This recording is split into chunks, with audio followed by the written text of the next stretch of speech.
Welcome. I'm Daniel, and today I'd like to talk to you about cause and effect, about the question of whether our actions are predetermined or whether we have free will.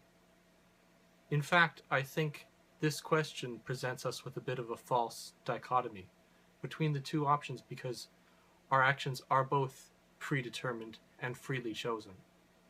Let me explain.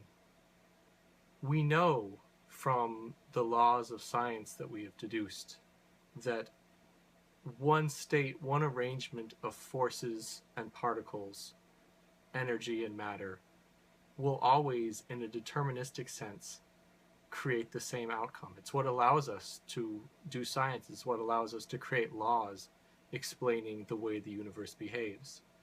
In this way, one configuration always leads to the next configuration, always leads to the next configuration.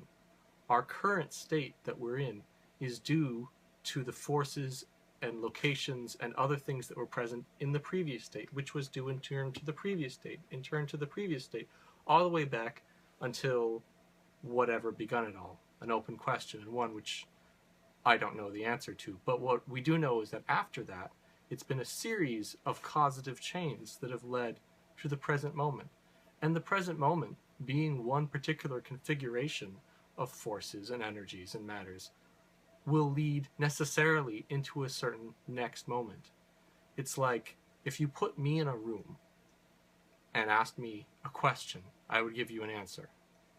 If you put me in the exact same room with the exact same air configurations, table configurations, vibrations out in the universe, same exact amount of light, and the same me that was before, not the me that remembers the previous question, because that's actually a different configuration of matter. Things have changed around in my brain, but in fact, a me that is identical to the one that answered the previous question, I will give you the exact same answer. That's just a product of the way the electrons and atoms and everything in my brain are configured. They're going to take in a signal and give out an output. Now, I'm still making a choice. I'm still using my logical faculties. I'm still analyzing the data that's given to me and outputting a natural result. So in this way, I am making a choice. But the choice is also predetermined by what's gone before. So, in a sense, it's as if we do get to choose, but given any situation, we'll still make necessarily the same choice. In this way, we do have free will. It's not as if you put me in a different situation, I would make the same choice. I might make the same choice. I might make a different one. It's not as if my choices don't matter and there's always going to be the same output. In fact, understanding cause and effect shows us that our actions have huge consequences. Our choices radiate outwards. Every breath we take, every footstep, every snap of the finger sets off a chain reaction which grows as more things interact and spiral out of really any understandable consequences of what we did as a result of our actions. Thing A causes thing B. My footstep causes, I don't know, a deer in the forest to turn, and because that deer turns, it sees a plant. It goes to eat that plant. That plant would have been eaten before. That plant is now gone, and something else grows in its place. A tree, maybe.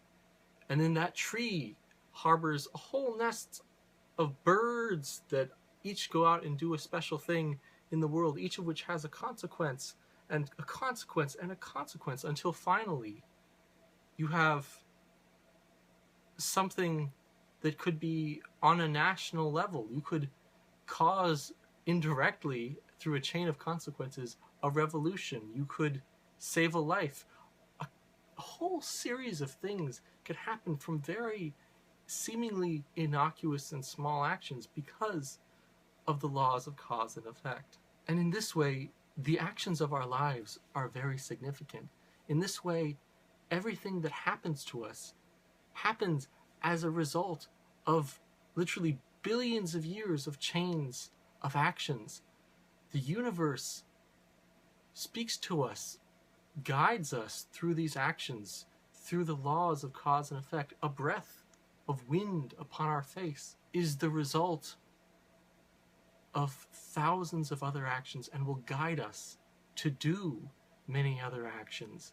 That breath of wind may create new life, may ultimately destroy a galaxy, may do thousands of things, will do necessarily thousands of things, because of the interconnectedness of all things through the physical laws of cause and effect. In that way, even our slightest actions influence the course of history, influence the unfolding of the destiny of the cosmos. All that happens to us is a culmination of what has come before, and all that we do is an impetus that creates the future.